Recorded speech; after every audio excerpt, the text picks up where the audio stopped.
একটা মানুষকে মারতে কয়টা গুলি লাগে স্যার?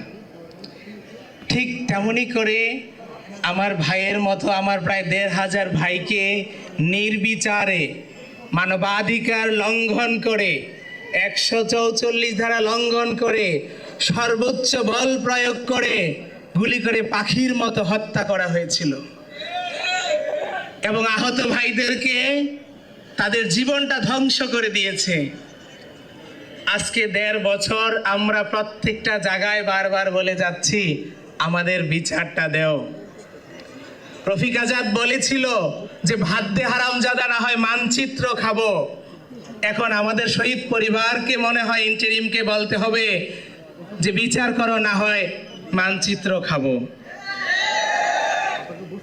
আজকে শহীদ পরিবার এবং আহত পরিবার পথে বসেছে। যারা আমাদের মাথা বিক্রি করে গিয়ে ক্ষমতার মসনদে বসেছে, তারা শহীদ এবং আহত পরিবারদের কোনো খোঁজ খবর নেয় না। তারা মনে হয় যে লঙ্কায় বসে গেছে, এখন রাবণ হয়ে গেলে কিছুই হবে না, হামসে বারা কোন হে, এরকম হয়ে গেছে।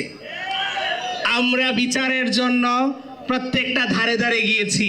পার্সোনালি আমার ভাইয়ের আসামিদেরকে দেখায় বলছি যে এখানে আসামিরা আছে।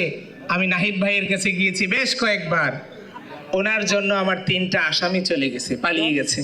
আসিফ ভাইয়ের কাছে আমার মা গিয়ে বলেছিল যে বাবা, তুমি আমার কুমিল্লার সন্তান, তোমাদের ডাকে আমার সন্তানটাকে ঘরে রাখতে পারিনি, আমার ছেলেটার কবরের পাশে গিয়ে একটু দাঁড়াইও।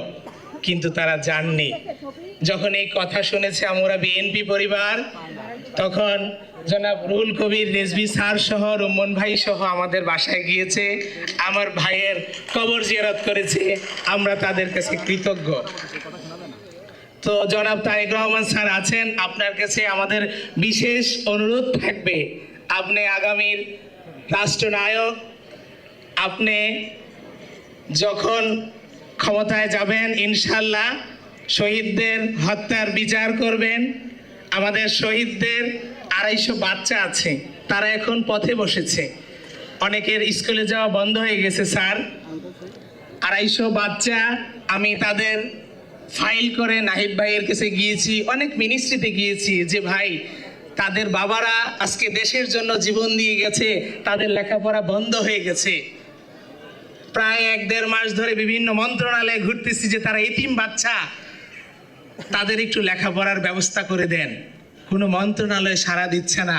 আজকে উপদেষ্টা পরিষদে যারা আছেন, তারা তো তাদের বাবাদের রক্তের বিনিময়ে ক্ষমতায় গিয়েছেন। আজকে আপনারা চেয়ারম্যান কাউন্সিলরও হতে পারতেন না।